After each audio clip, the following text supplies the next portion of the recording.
Today we're going to talk about a topic that everybody has an opinion on because on the surface it seems pretty straightforward and fairly easy. But the problem is a lot of what you currently believe and a lot about what you've been told is not accurate or relevant. So today I'm going to cut through all of the frivolous information and give you the truth about how to sell your house in Austin in 2023. First, we need to be clear on this. No matter what the current mortgage rates are, or where you think the economy is going, or what you've been told about the current housing market, regardless of all that, people are buying houses every single day at all price points. So it doesn't matter how many bedrooms you have, or where your house is located, or what the condition might be. There are qualified buyers who are actively looking and who will buy your house today if you do a couple of things. And I'm not talking about taking some pictures and putting a sign in the yard. Now, the second thing we need to be clear on is this is not 2021 anymore. In fact, if you're thinking about selling your house today, you ought to talk to some real estate agents who listed and sold homes in 2021 and 2022. But ask them specifically, what marketing strategy did you use to list a house on a Friday and get 40 offers by Monday? If they're honest with you, they're going to tell you they didn't do anything. It didn't matter who listed the house back then. Every house sold almost as quickly as it became available. That kind of market can compensate for a lot of listing mistakes. In fact, the biggest challenge back then had nothing to do with listing the property.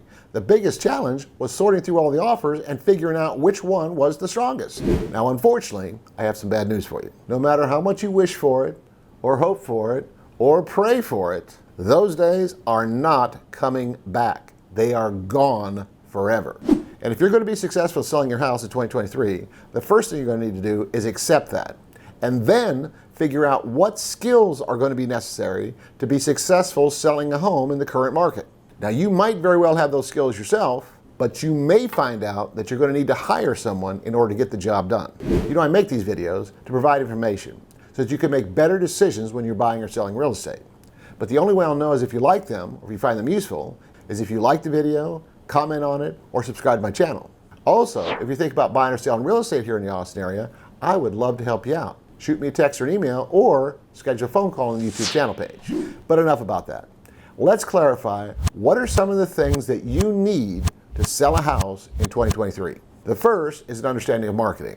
Now, even though this is critical to your success, this is the area where a lot of people get off track because of what they think marketing is. Another way of saying that is that if marketing is all of this, they think it's only this. When most people think about marketing, they think about the presentation. When you're selling a house, that's going to include things like the house is clean, the pictures look great, and it shows easily. And what I mean by that is that it's not cluttered. And you may have spent a little bit of money for staging so you have some contemporary furniture in the house. Some of the best examples of an overemphasis on presentation, which I maintain is only a very small part of marketing and not nearly as important as some of the other components. The best examples of this overemphasis on presentation come from those real estate agents who market themselves as luxury specialists. In other words, their value proposition is that they specialize in selling multi-million-dollar homes. Here's an example of a property description written by a luxury agent. A masterpiece of modern luxury. This home offers 4 spacious bedrooms, 4.5 bathrooms, an office, a detached guest suite, and a stunning pool.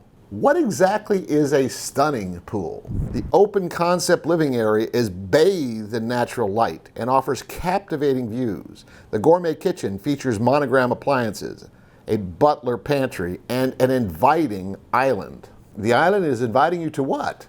The primary bedroom is a luxury retreat, while the backyard boasts an impressive pool. I guess it's not stunning anymore.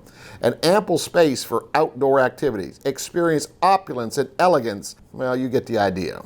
But now you're going to ask me, Charles, if a realtor shows up in a $1,000 suit, driving a $100,000 car, and is able to write descriptions like that with those kind of flowery adjectives, if that's not marketing, then what is? Well, let me attempt to explain. When you're selling a house, all of your marketing activities should lead that potential buyer to buying the house. Now, these marketing activities will include things like the staging, the pictures, and the description. But none of those activities should be started. In fact, you probably shouldn't even be considering what those activities might be until after you understand your potential buyer and understand what that potential buyer wants. If you can understand what that buyer wants and you give that buyer what they want, they will buy your house. Now I understand, we're not talking about designing or building a home to match buyer tastes. We're talking about your existing house that you might not want to spend another penny for any kind of remodeling or upgrades. Even in a case like that, if you can understand what that potential buyer wants, you can position your house as the best option available.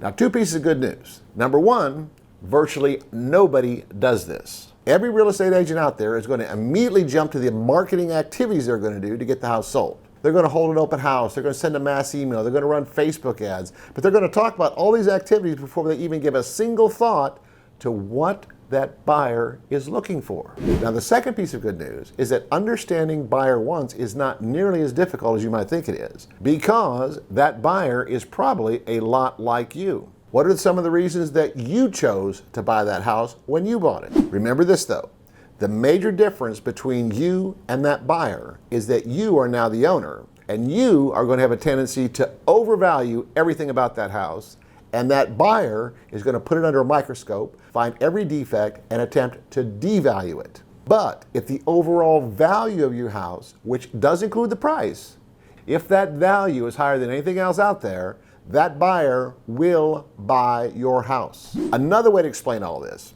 is that a home buyer has a cap to how much they can spend. It doesn't matter if they're a cash buyer or if they're financing. There is a hard limit to how much they are able to spend on a house. They might be approved for $500,000 and are looking at houses in the $450,000 range, but that's only because that provides a little cushion for them to upsell themselves if they want to.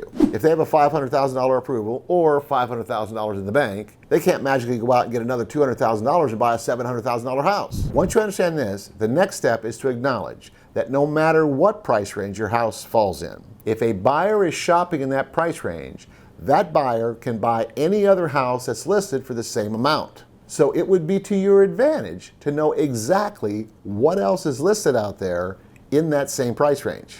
Most people look at comparable sales in the same neighborhood, but they stop there. I'm telling you that that is not enough, especially in a market like we're in today, when the buyer has the luxury of time to look at all the different options and come to a decision.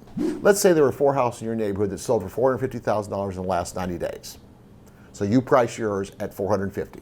But a mile down the road, there's a newer, bigger house that's priced for $450,000. If you were the buyer, for the same amount of money, would you buy the bigger, newer house or yours? Probably the bigger, newer one, right? Unless there was something about your house that offset that difference, and that could be anything. A different school district. Maybe your house is on a cul-de-sac with no back neighbors. Or maybe there are better amenities in your neighborhood. But remember, the value of those other things are very difficult to quantify, and the true value is going to ultimately be determined by that potential buyer. So, if you understand what a buyer wants, and you also understand all the different options that buyer has in the current marketplace, you are going to be light years ahead of everybody else out there when it's time to move forward to the next step, which is crafting your marketing strategy to get the house sold. Now, I'm not going to get into the specifics about that in this video, but I'm always available to talk specifics if you shoot me a text and email or schedule a phone call on the YouTube channel page. Also, if you like this video, you might like this one. And don't forget to subscribe to my channel and ring the bell. That way you'll get a notification every time I post a new video.